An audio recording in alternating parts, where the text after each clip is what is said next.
me tonight is Joy McCarthy, registered holistic nutritionist, real food advocate. Now, Joy, you don't have to believe in diets, and you don't believe in diets ultimately. But in a real approach to nutrition, tell us more about this. I mean, ultimately, we're going to get into a really neat recipe, but what's that real approach to nutrition? Well, actually, this recipe is a perfect example of that. And I really believe that eating real food means not eating food, with 10 ingredients. When you go to the grocery store, there are so many packaged foods with ingredients you don't even recognize. So those internal aisles, don't we? Exactly. So I believe in keeping it simple. When you eat food, don't eat foods with more than 3 to 4 ingredients. And if you don't buy packaged foods, then your foods don't have ingredients. Absolutely. In fact, in one of your guidelines here, you basically speak about if it's not, ask yourself, did it grow in the ground, swim in the ocean, or did somebody have to run to catch it? Yes. Point being, you can't pick a muffin from a tree, I love it, or catch a fillet of fish from the ocean. Very good point. So tell us what we're going to be making here. Little date balls. These are absolutely delicious, and I know this time of year people are so busy. So this, honestly, you're going to see takes less than 5 minutes to make. And it's a no-bake treat, right? Yes, exactly. Raw, good for you. Completely raw, lots of enzymes intact. Okay. So 3 ingredients. So the raw cacao, we're going to just put some nibs in here. How much?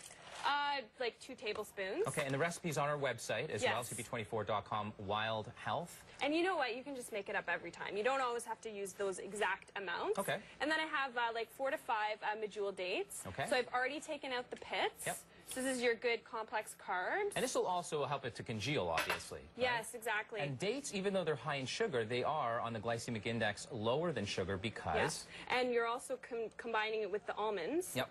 That's actually going to help lower the blood sugar even further. Yeah. Lower on the glycemic index. Decrease transit time, right? Slow it down, right? Transit and there's fiber, right? So the fiber is going to slow the rate at which the sugar enters the bloodstream. Okay, so all I have to do...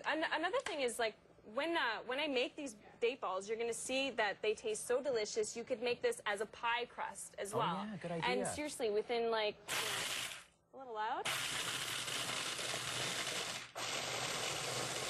I can see it already coming together there. Yeah, there you go. So all you have to do, I would actually just process it a little bit longer. Okay, but then this is the end result. So ultimately, you're just going to roll that up together. Form it into a ball. Exactly. And very easy. Let me try one of these. You could do that as, like I said, a no-bake pie crust. Then you could saute some apples and put the apples over top of the crust, or you can have them like that, and they look... Did you add rum in this? No, I didn't. It's probably a hint of rum. Really? How about that for an idea?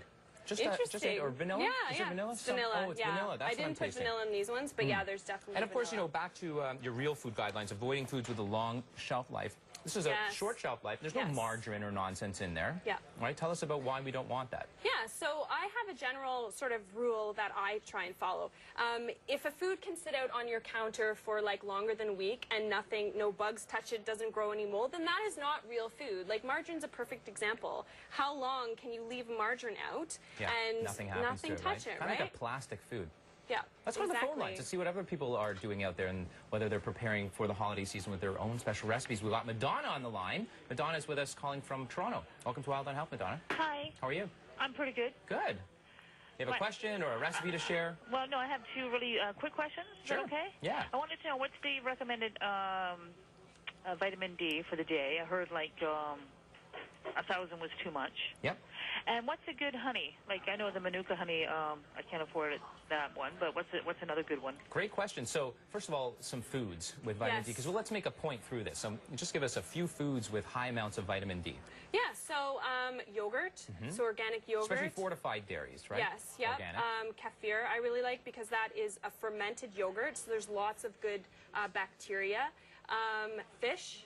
Source of vitamin D. Especially when you're leaving the bones in, and calcium as well, and if you have a canned salmon, for example. Yes. Excellent. So, Madonna, the point I think we'd like to make is that you're not necessarily going to get enough vitamin D as a Canadian, north of 32 degrees latitude, throughout the winter months anyways, by diet alone. And that is the point of supplementation. So probably 2,000, maybe even upwards of 4,000 IU a day. The point is test with your family doctor. Ask your doctor to run a test, which unfortunately you have to pay for now, called 25 OHD. OHIP no longer covers that here in the jurisdiction of the province of Ontario as of December 1st, but is an absolute worthwhile test to get done. So that is 25 OHD to check your vitamin D levels. Honeys. We were just talking about honey, raw honey in your opinion, but how about Manuka honey? Yeah, Manuka's honey is awesome.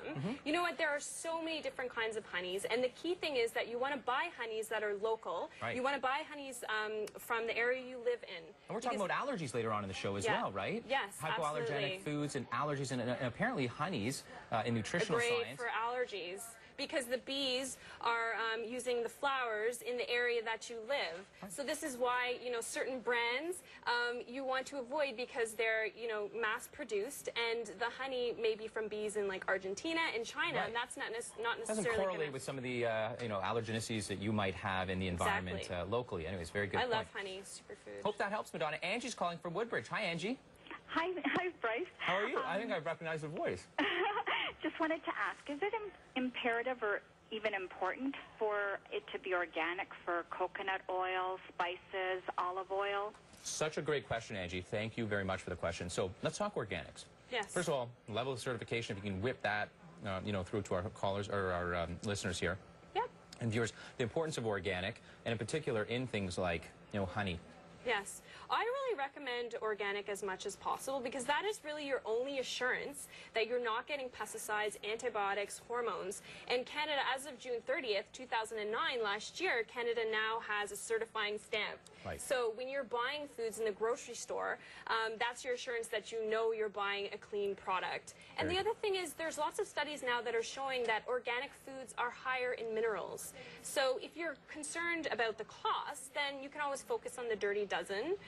The Dirty Dozen foods are the foods with the highest level of pesticides. So you either A, always buy those organic, so things like fruit from a tree, or B, you avoid those and buy other foods that are okay to buy non-organic. Excellent. I know our crew probably can't get this up in time, no matter how excellent they are, but I wonder if we can zoom in on that. That is the stamp everyone needs to look to. Everyone needs to look for this stamp. We'll get that up for you momentarily. In the meantime, we'll call for, we'll take Irene's call. She's calling in from Clinton. Irene, welcome to Wylde on Health. How are you? Welcome. Fine, thank you. Good, I excellent. have a question Go about ahead. oils Yeah. for the face. Yeah. Okay, my sister's going through radiation treatment, and someone suggested for dry skin either the pure virgin olive oil or maybe a sesame oil. Yes. Now, does that sound... You're talking about topically, right, for the prevention of radiation burn? Is that what you're talking Not about? a severe burn, but starting. You know, she's Yeah. starting. She's had a week of it. Yeah. And someone at the lodge suggested that, and I thought, well, gee, that's a cheap way. And Yeah. in other countries, they use it. That's Is absolutely that not true. right? That is true. I've got a better recommendation for you, and then I'll let Joy comment to that. She apparently wears coconut oil, as does my wife, and sometimes I do, and uses it in her hair as well. But seriously, calendula, topically, Yes. either calendula oil or calendula cream in a percent. Actually, there's a really good one locally called St. Francis brand. Calendula, and I recommend that. It's got an incredible healing power that'll probably act a little bit better than olive oil or sesame oil. But your commentary on these oils topically. Well, I love coconut oil because it's just so rich and so moisturizing. And just to come back to the olive oil, I think it's good as well because it's anti-inflammatory. Yes. So again, anything that you can eat, I think that it's safe to put on your skin. But Excellent. coconut oil, I love. And it smells good. It's like you smell like you're at the beach kind of thing. Absolutely. Well, I hope that helps, Irene, and good luck with all of that as in the treatment for your sister. Time for another break. Up next, tips to avoid overindulging at holiday parties. Plus, more of your questions, and be a lucky caller who's going to get the basket full and packed with nutritious holiday treats and ingredients from our good friends at Whole Foods in Yorkdale. Give us a call or email us or even tweet us right now. Stay right there.